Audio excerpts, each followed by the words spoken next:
Hello and welcome to AdvancePro University. Today we'll be continuing the series on our web services with coverage of our content management system.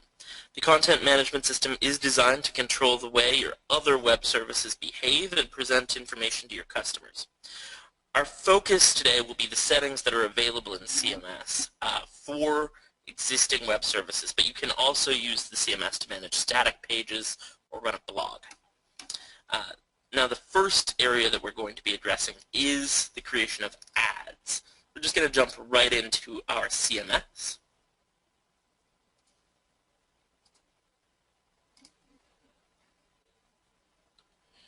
And as soon as you log in, you'll see that we have the ad manager that we can move into. Now we can actually go ahead and add a vertical or horizontal banner and position it in one of many potential positions for ads throughout the software. We can give it a caption, and we can also provide a URL that's going to link to. So this can be a particular product within our site or any particular URL that you would like to point your customers to. Now, the next area I'd really like to touch on is a big part of the CMS. It's the settings available under customization. Now, we'll come to the customization and we'll select our web service. And at this point, we're going to be able to go ahead and work with a number of different customizable settings that change the way our site looks, feels, and behaves. All right? Now, at this point, I'm going to go ahead and work with payment details. We're only going to cover the most common settings here because, as you can see, there's a lot. Now, here is essentially where we can set up credit card processing on a B2C website.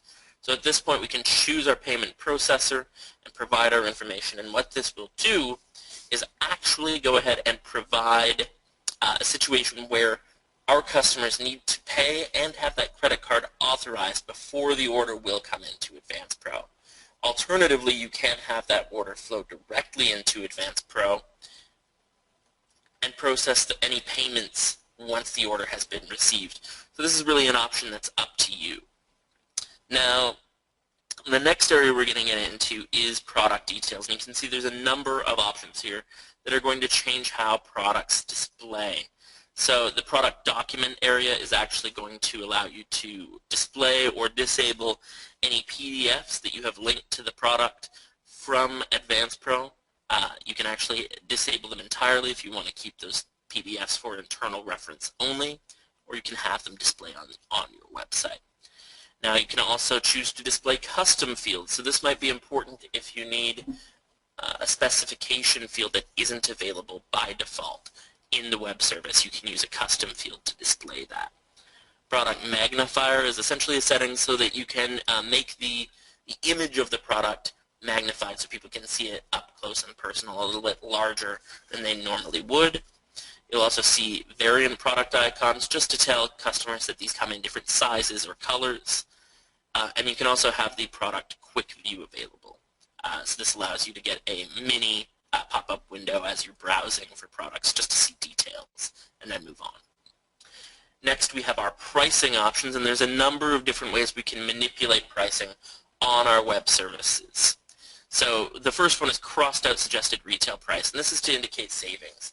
So we can set up the suggested retail or MSRP field within our product, and that can be the original price, and we can have that slashed out and then display the price that the customer is actually going to receive. In the case of a B2C, it would be our retail price. On a B2B, it might actually be a customer price, but we can have that crossed out suggested retail price just so that people know what savings they're getting. Now we can also have the MSRP price be the price on our store. So this allows us to have one pricing structure within AdvancePro and another one on our store. We can also hide prices entirely, and this is great for those of you who might be having customers log in and essentially request a quote on these items. So if your prices fluctuate wildly, you can just take the prices right off. People can place an order or a quote request, as you might call it, and you can go ahead and have them place that order and have it come into AdvancePro, and then you can go ahead and tell them the prices. So just depending on how your business functions, this might be great for you. Currency prefix is also available from here. So you can go ahead and insert a specific currency prefix, be it euro, be it pound sterling, be it yen, any particular currency symbol that you'd like, that can go right in there. And you can also show volume discounts to encourage your customers to order at higher volumes. Now, in other features, some of these are actually quite self-explanatory, so we can have the weight displayed for each product. This way it kind of puts the power of managing shipping in the customer's hand. They can see how much each item weighs. If they need to remove those items, they'll know what impact it may have on their shipping. Now you can also see that there's a subcategory Fly Out option. So this is really controlling how subcategories are displayed within your AdvancePro web service. So perhaps if you want to hover over a category and then have all the subcategories come out on a sub-menu, that's what you're going to get with a subcategory Fly Out option. Now you're also going to see products with variants. There's a number of options here that can change how your variant products are handled. If you have items coming in different colors or sizes, you might want to combine that into a single product page where people can have a drop-down to choose which variant they want. But you can also have them listed separately, so there's a lot of different ways that you can set that up. Now, you're also going to see shopping cart flyouts. You can see what's in the shopping cart at any time. And you can also have the subcategories as lists. So what this does is as you visit each category page, you'll get a list of subcategories at the top of the page to go ahead and choose from. So the next area controls image sizes across your website. So featured product, standard product image, all these different sizes for products. So these are by pixel, and they are square. So 105 pixels square, 240 pixels square. This way you can go ahead and set up all the sizes you want. So if you want to manipulate the way images display, that is an option for you as well. Moving back up to the top on the right, there's also some control here over the language that's used during your checkout phase. So here we can have shipping and shipping rates displayed in any language that you like as people check out. The next area that you're going to see is shopping cart options. So we can actually set up more so that you can allow customers to duplicate previous orders, or you can actually disable ordering entirely if you want to have more of an online catalog that's offered. You can have it set up so that either as you add items, it'll redirect you to the cart and check out, or so that you can keep shopping and adding items as you please. So a lot of different ways to alter the behavior of your shopping cart and how this works. Now, then we have options about the behavior of how products will function when there's no stock. So do we tell customers about stock? Do we not tell them about stock? If we're out of stock, can a customer still order that stock? And what language do we want to use? So do we want the product labeled with an out of stock? Or it could be will ship later. It could be ships within 2 to 3 weeks. So you have some options there. Now, again, we have some display text at the bottom that deals with actually how things are going to show up within your checkout. So you can have it refer to state only, you could have state/province, or you could just ask for province. Now you can also have additional comments available. So when people want to put comments or requests on orders, you can change the language that's used there. So it could actually be order specifications, or it could be actually a question that you ask your customers to fill in. So there's lots of different ways that you can really manipulate that checkout questionnaire. You can also have empty categories, so when people visit an empty category, what gets displayed. And also for alternative pricing, is it price by size? Whenever you have a variant product that has pricing variation within it, you can go ahead and set up different ways that might be displayed within your web service.